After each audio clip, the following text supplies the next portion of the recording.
Imagine an evening where your thoughts finally stop demanding your attention. A morning where you wake up without immediately feeling the weight of yesterday.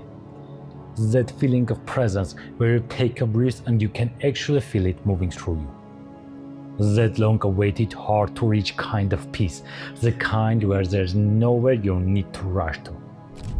But not today, apparently. There's still so much to get through.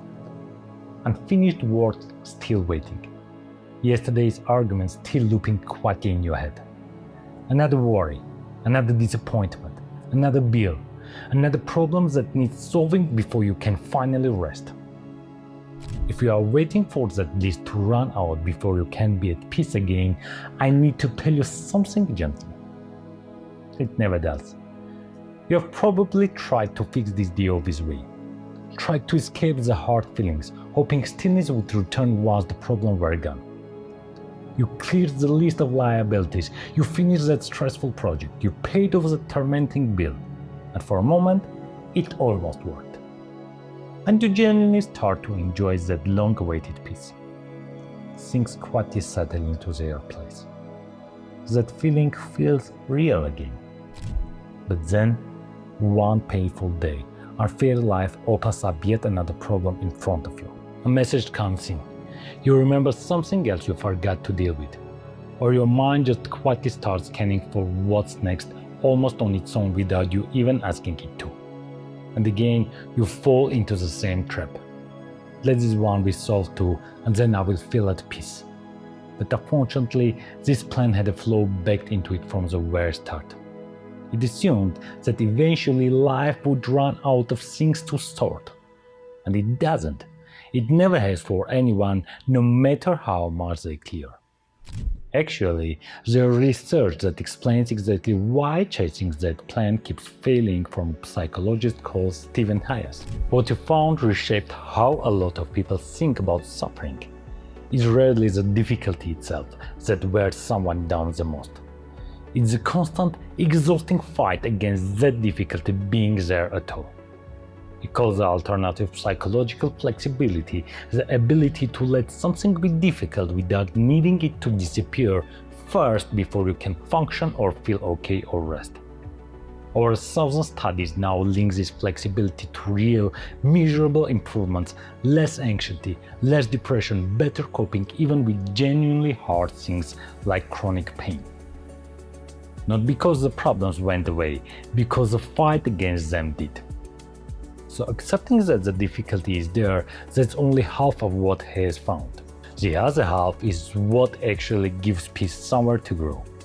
He found that people don't just need to stop fighting their problems. They need something to move forward even while the problem is sitting there unresolved.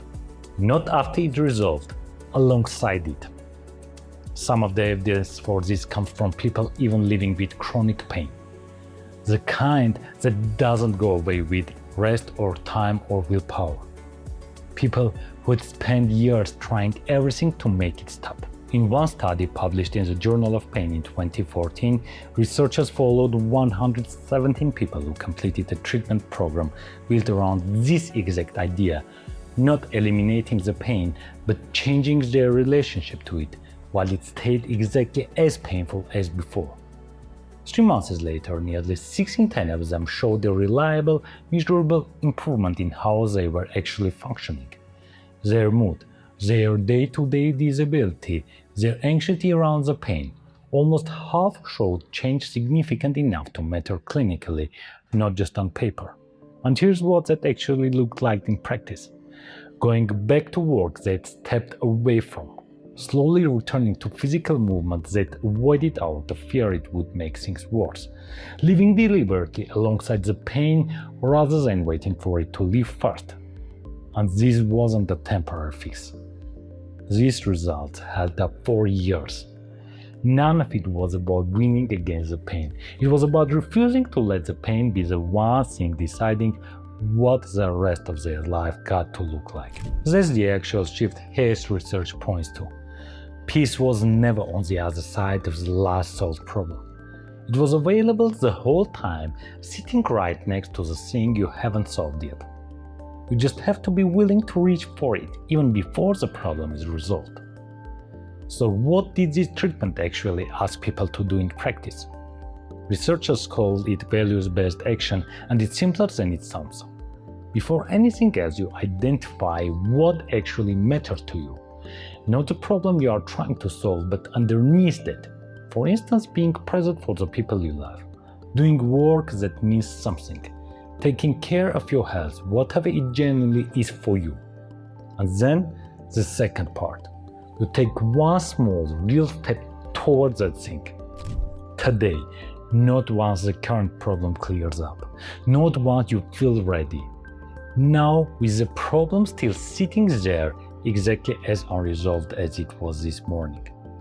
That's the whole message the research points to. Not fixing what's wrong first, choosing one thing that matters to you and moving toward it anyway. This can sound like I'm just telling you to grit your teeth and push through. That's not it. The peace doesn't come from the problem finally being tolerable. It comes from no longer spending everything you have fighting it. That fight, the constant resistance, is exhausting in its own right. Remember, the moment you are not pouring all your energy into that battle, there's room again for actually being present with someone you love. Room for work that means something to you, not despite the problem, just no longer entirely consumed by it either. That's the difference between enduring something and finding peace beside it. So let's go back to where we started. That list, the worry, the disappointment, the bills, the next problem waiting behind it, it was never actually going to run out. As we have seen, problems will always occur. That's just part of life. That's how it works. The same for all of us. That's why the plan to solve it all and finally rest was flawed from the start. And we have also seen what actually works instead. Peace was never waiting on the other side of the last solved problem. It was available the whole time, right beside the thing you haven't solved yet. You just have to stop spending everything you have fighting it and put that same energy into what actually matters to you instead. Not enduring, not gritting your teeth, just no longer at war with your own life. That's it. Not an empty list, a full one with you finally present in the middle of it. If what you heard today made sense to you, and you struggle with negative thoughts, I've put together a free roadmap with 6 simple techniques to overcome those thoughts and help you build the peace you are striving for. You will find the link in the description. I hope you will find that peace soon. See you in the next one.